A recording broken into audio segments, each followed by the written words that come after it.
Hey everyone, gonna make some observations about the Disclosure Day movie that I just watched yesterday. So, spoiler alert, if you don't want to watch this video because you haven't seen it yet, then just don't. So, I'm looking at the cover art. Obviously, we're looking at the all seeing eye immediately. You guys probably already noticed that one. I mean, it's just plain as day, the all seeing eye.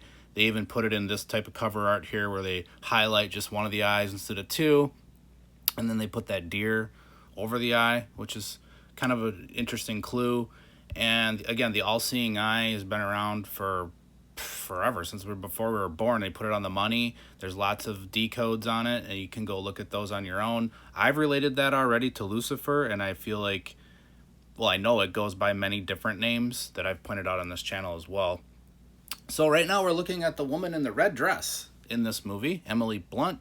Weather, related to weather possibly. And what I found fascinating about what the woman in the red dress was talking about when she freaked everybody out in that different language that they never heard about was that language resonated in my ear very similar to the language I heard in the movie Signs by J.J. Abrams with Mel Gibson, where they picked up the communication on the walkie-talkies of what they sounded like. And who are they? This is what they looked like in that movie, obviously. So I don't know if there's a connection there. But again, the woman in the red dress, were you distracted by the woman in the red dress while you're watching this movie, or were you looking for the clues, right? So the woman in the red dress is coming up all over the place. We just had a movie, The Devil Wears Prada 2, which I made some observations about as well, talking about these goddesses and how that relates to these red dresses. So this is a common theme coming up. What's fascinating about this movie here, Disclosure Day, is the lead character's name is Margaret. And if you've seen my other videos where I talked about there's something about Ma, and there's definitely something about Ma. I keep seeing this Ma over and over and over again, and just one of these small things. But her name is Margaret, and this I found very interesting, and I'll explain why.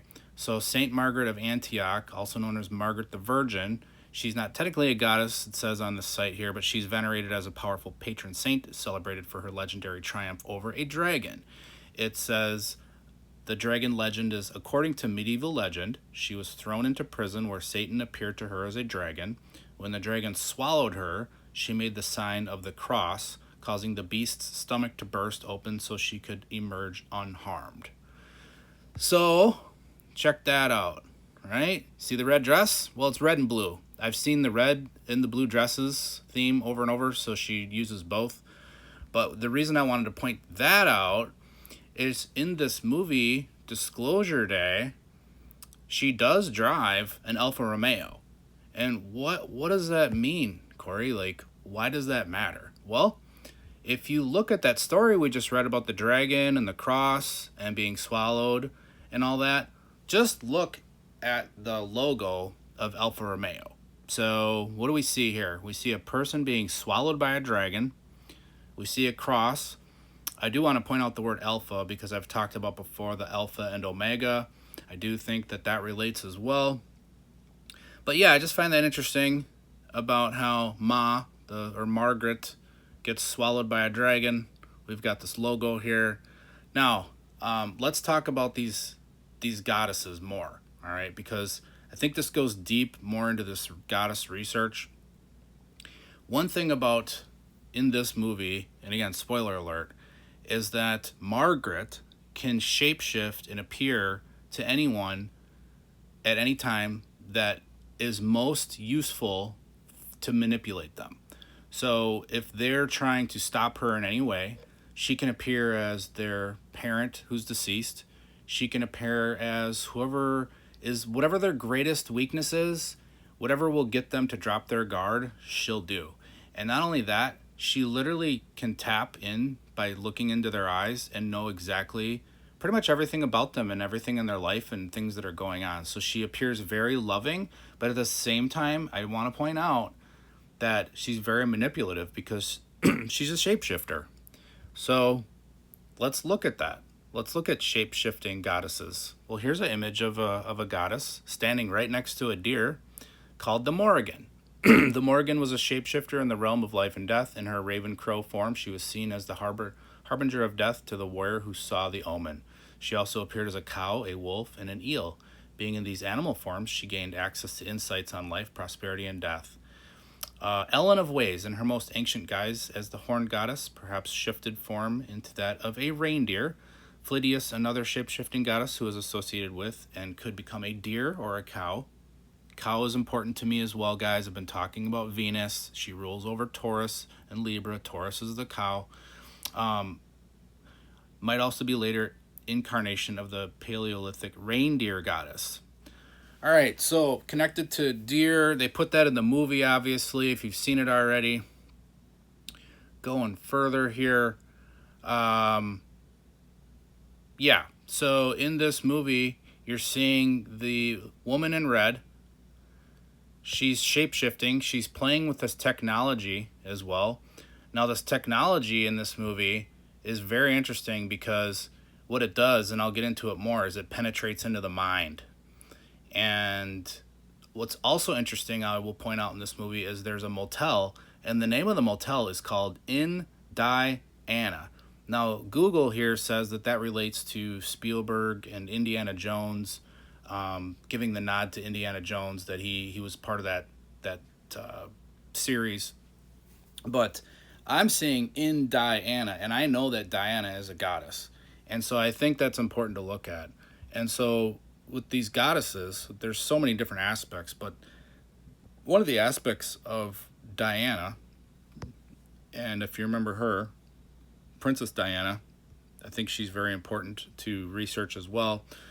But Diana, she is a huntress. Like she is a goddess of the hunt. And she is also, says here, goddess of the hunt, wild animals, fertility, and the moon. So again, relating to the animals, relating to the deer, the cow, different things like that. But also, what's interesting about Diana is that, remember earlier when I first mentioned that all-seeing eye and how I've related it to Lucifer? Well, Diana is directly connected to the light bearer, and the light bearer is Lucifer. And so also, they put goddesses in movies all the time. So the movie Hunger Games has the main character dressed in red here as well, and she uses the bow and arrow like goddess Diana, and she is connected to the goddess of the hunt, right?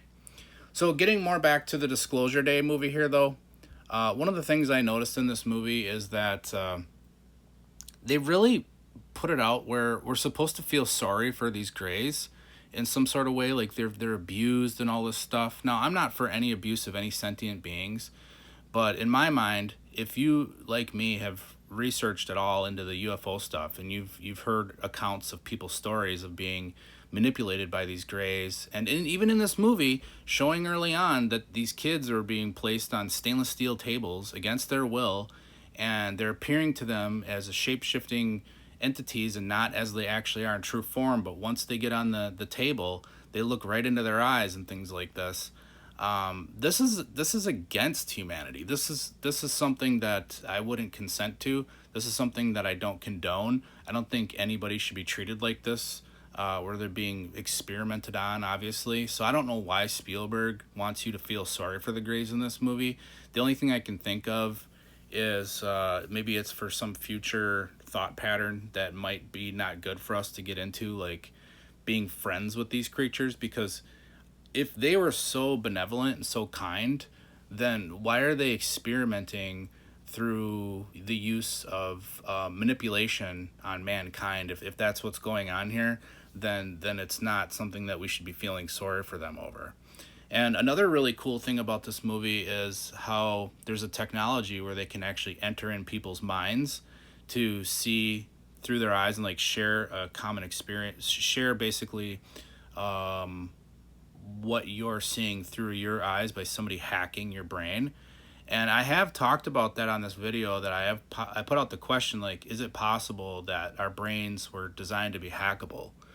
And the reason I say that is there is an all-seeing eye kind of like actually inside the brain already, referred to as the pineal gland. They call it the third eye, right?